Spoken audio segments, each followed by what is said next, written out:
प्रिय दर्शकों और श्रोताओं, जय सिया राम, जय श्री कृष्णा।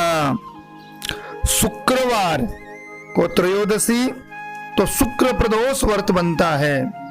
प्रदोष व्रत का बड़ा महात्म्य है। भगवान शिव शंकर की कृपा का यह विशेष ही व्रत है। प्रदोष का यदि हम शास्त्र सम्मत बात करें कि प्रदोष और रजनी मुखम, प्रदोष सायंकाल के बाद और रात्रि आने के पूर्व दोनों के बीच का जो समय है उसे ही प्रदोष कहते हैं। व्रत करने वाले को उसी समय भगवान शंकर का पूजन करना चाहिए और कथा सुननी चाहिए। तो भगवान भोलेनाथ का शुक्र प्रदोष व्रत आज है और शुक्र प्रदोष व्रत की जो शास्त्र सम्मत कथा है वह आप श्रवण कीजिए। सुत जी महाराज बोले कि प्राचीन काल की बात है, एक नगर में 3 मित्र रहते थे। तीनों में ही घनिष्ठ मित्रता थी। उनमें एक राजकुमार पुत्र, दूसरा ब्राह्मण पुत्र, तीसरा सेठ पुत्र था। राजकुमार व ब्राह्मण पुत्र का विवाह हो चुका था।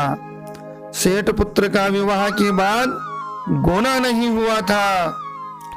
एक दिन तीनों मित्र आपस में स्त्रियों की चर्चा कर रहे थे। ब्राह्मण पुत्र ने नारियों की प्रशंसा करते हुए कहा, नारीहीन घर भूतों का डेरा होता है। सेठ पुत्र ने यह वचन सुनकर अपनी पत्नी लाने का तुरंत निश्चय किया।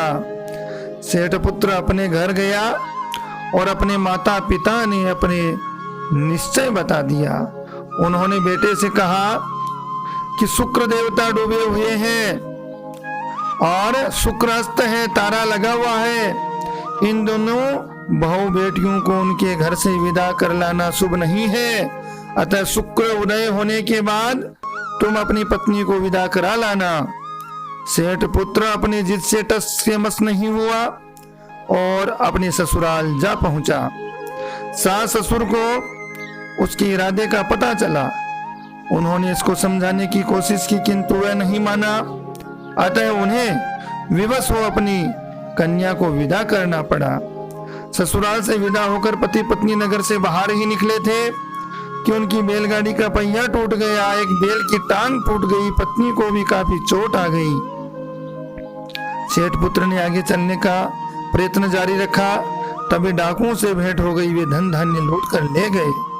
सेठ का पुत्र पत्नी सहित रोता पीटता अपने घर पहुंचा। जाते ही उसे सांप ने डस लिया। उसके पिता ने वैद्यों को बुलाया तो उन्होंने देखने के बाद घोषणा की कि आपका पुत्र 3 दिन में मर जाएगा।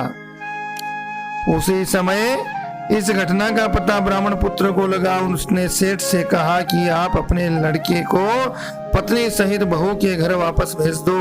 यही सारी बाधाएं इसलिए आई है कि आपका पुत्र शुक्र अस्त में पत्नी को विदा करा लाया है। यदि यह वहां पहुंच जाएगा तो बच जाएगा। सेठ को ब्राह्मण पुत्र की बात जच गई और अपनी पुत्र वधू और पुत्र को वापस लौटा दिया। वहां पहुंचते ही सेठ पुत्र की हालत ठीक होनी आरंभ हो गई। तत्पश्चात उन्होंने शेष जीवन सुख आनंद पूर्वक व्यतीत किया और अंत में वह पति पत्नी दोनों स्वर्ग लोक को गए हैं। इस प्रकार से शुक्रास्त शुक्र उदय का यह दोष इस कथा में समझाया है। भगवान शिव शंकर की आज सायंकाल महादेव की पूजा करें, शिवालय में करें या अपने घर में करें और भगवान भोलेनाथ का ध्यान करें। वंदे देव उमापतिम सुर गुरुम वंदे जगत कारणम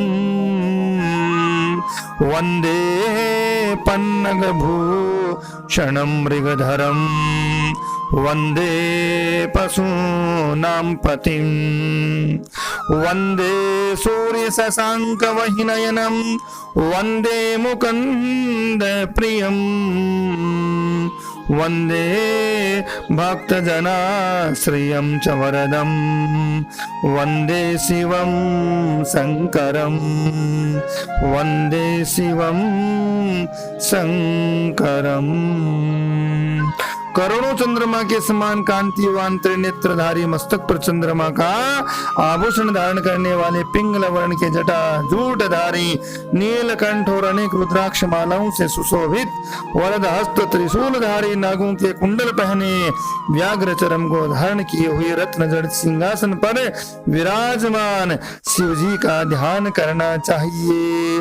बोलो महादेव की जय हो, बोलो शंकर भगवान की जय हो, बोलो काशी विश्वनाथ की जय हो। वीडियो चैनल को सुने, अपना प्रेम स्नेह दें, लाइक शेयर सब्सक्राइब करें, बेल आइकन को जरूर प्रेस करें जिससे सबसे पहले नोटिफिकेशन आप तक पहुंच जाए। जय सिया राम, जय श्री कृष्णा।